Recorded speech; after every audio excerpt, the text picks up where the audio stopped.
Good morning everyone. Last class के अंदर हमने प्रपोजिशन शुरू कर दिया था। Preposition are those word which are place before noun and pronoun to show its relation with other noun और pronoun. Now today we are going to start the different uses of different types of pronouns, prepositions in this class। आज हम जो पुरानी जो हमारे prepositions बचे हुए हैं कि किस तरीके से कौन सा preposition कहाँ यूज में आता है वो करेंगे। समझ में आया आपको? सबसे पहला है in। सबसे पहला है in। इनका वैसे तो मतलब क्या होता है? अंदर। इनका क्या मतलब होता है? अंदर। In is used before the names of month, seasons and years. किस किस के काम में आता है? सबसे पहले बिफोर, आपको पता है पहले लगेगा before names of months, season यानी मौसम, और ईयर्स, ईयर्स यानी साल के पहले। तो महीने के पहले, मौसम से पहले या फिर ईयर के पहले। For example,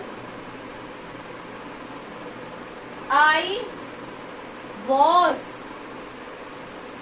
born in 1985। तो 85 क्या है? ईयर। और यहाँ पे हमने किसका यूज दिया है? इनका। तो in is before the names of months and seasons. ठीक है। सेकेंड है, ये सारे इनके ही हैं, बिफोर मॉर्निंग, इवनिंग और आफ्टरनून से पहले भी हम किसका यूज लेते हैं? इनका। कैसे? I get up early in the morning. तो यहाँ पे मॉर्निंग के रेफरेंस में क्या आ गया? प्रपोजिशन इन। तो बिफोर मॉर्निंग, इवनिंग से पहले क्या आता है? हम क्या यूज में लेते हैं? इनका यूज लेते हैं। नाउ थर्ड है हमारा शोइंग जॉब और प्रोफेशन। अगर हम हमारा जॉब या फिर हमारा जो काम है वो बताना चाहते हैं तो उससे पहले भी हम क्या यूज में लेते हैं? इनका यूज लेते हैं। कैसे? His father is in the army. उसके फादर किस में है? आर्मी में। तो हमने यहाँ पे किसका यूज लिया है? इनका। तो शोइंग जॉब या प्रोफेशन बताने के लिए भी हम किसका यूज में लेते हैं? इनका यूज में लेते हैं। नेक्स्ट है, इनके बेटा बहुत सारे यूजेस हैं। इनका है बहुत सारे यूजेस हैं इनके। आप सबसे पहले ये तीन उतार लीजिए, एग्जाम्पल लिख लीजिएगा। एग्जाम्पल आपको ये पता चल जाएगा। ये वो टर्म्स मैं आपको बता रही हूँ कि आप लोग कंफ्यूज हो जाते हो कि कहाँ पर कौन सा प्रपोजिशन हमें यूज करना है।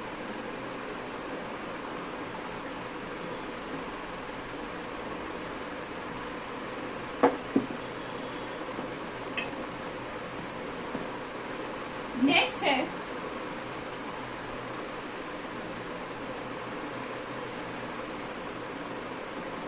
Before a period of time. Period of time, time का जो पीरियड है, या फिर हम कहेंगे कि फ्यूचर के लिए। किसके लिए कहेंगे? कि फ्यूचर के लिए भी कौन यूज में आता है? इनका यूज करते हैं। For example, I will be back in an hour. तो ये क्या है कि मैं एक घंटे में वापस आ जाऊंगा। तो ये क्या है? फ्यूचर के यूज के लिए बताया जा रहा है। तो इनका प्रयोग इसके लिए भी किया जाता है। आया आपको समझ में? इसके बाद है किसी भी जो हमें समय का विस्तार मैंने आपको करा दिया। ठीक है। और लास्ट है कि कलर या फिर मटेरियल किसी को दिखाना हो तो उसके लिए भी हम इनका यूज लेते हैं। समझ में आया? तो इनके यूजेस हमने कर लिए हैं। इनके यूजेस हमने क्या है? कर लिए हैं।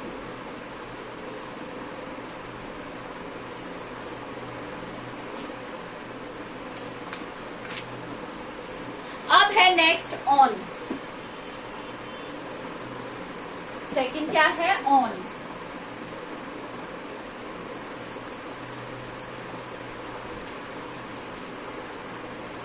ऑन का मतलब होता है ऊपर।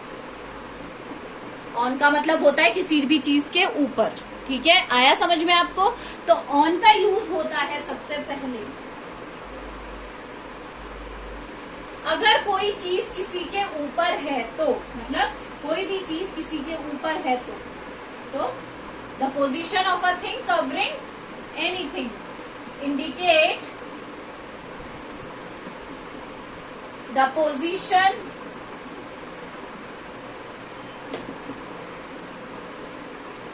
Of a thing. क्या बताने के लिए काम आता है? पोजीशन के लिए। For example, my book is on the table, is on the table. तो ये क्या बता रहा है? किसी भी चीज की पोजीशन बता रहा है कि मेरी टेबल कहाँ पर है। मेरी जो बुक है वो टेबल के ऊपर है। आया आपको समझ में ये बात? नेक्स्ट है हमारा डेज और डेट्स के लिए। बिफोर दिन यानी डेज, और डेट्स हो गई तारीखों से पहले भी हम किसका यूज लेते हैं? ऑन का यूज लेते हैं। जैसे he is returning on 7th अगस्त। तो हमने यहाँ पे डेट के लिए किसका यूज में लिया है? ऑन का। तो before days and dates we use on. किससे पहले? डेज और डेट से पहले भी हम किसका यूज में लेते हैं? ऑन का। अब है नेक्स्ट सजेस्टिंग डायरेक्शन, दिशाएं बताने के लिए। क्या बताने के लिए? Suggesting direction. डायरेक्शन क्या होगी? दिशाएं बताने के लिए भी हमें किसका यूज में लेना पड़ता है? ऑन का। For example, I met him on the way. मैं उससे कहा मिला? रास्ते में मिला। तो डायरेक्शन क्या है? दिशा बताई जा रही है कि मैं उससे कहा मिला? रास्ते में मिला। तो इसके लिए भी हम किसका यूज में लेते हैं? ऑन का यूज लिया जाता है। समझ में आया? और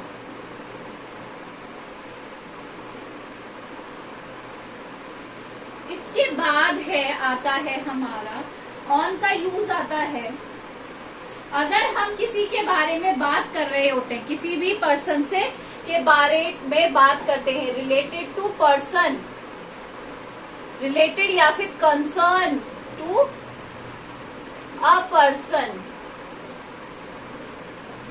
for example, this is a good book on maths. तो यहाँ पे क्या बताया? रेफरेंस में बताया जा रहा है कि ये जो बुक है वो कैसी है? बहुत अच्छी है।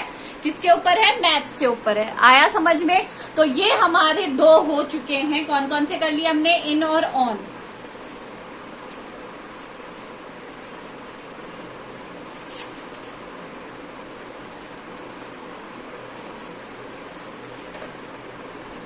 अब हमारा नेक्स्ट जो है वो है अबव।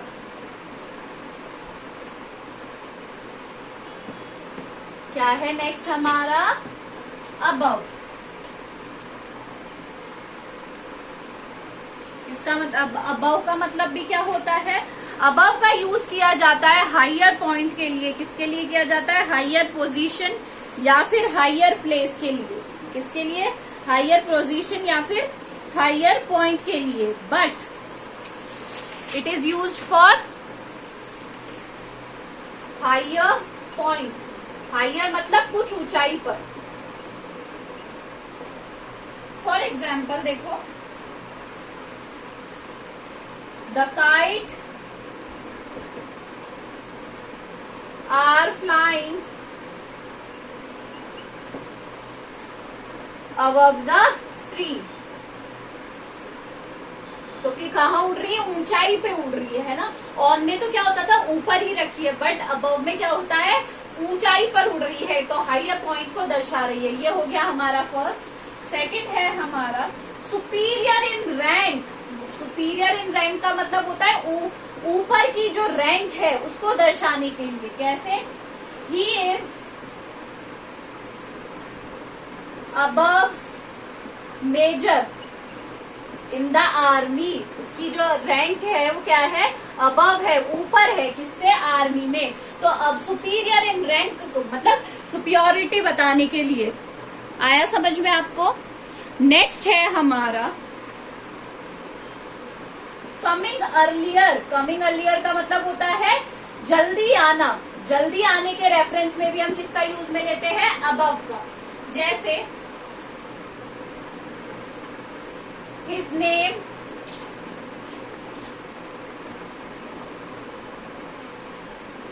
इज अबव मी। जो उसका नाम है वो कहाँ है? मुझसे पहले है। तो यहाँ पे क्या बताया जा रहा है कि उसका जो नाम है वो मेरे नाम से क्या है? ऊपर है। आया समझ में आपको? तो आज हमने तीनों करे। तीनों के आप 10-10 सेंटेंसेस लिखेंगे हर एक उसके रेफरेंस में, और ये काम मुझे पूरा कंप्लीट करके भेजिए। This is all for today. Thank you.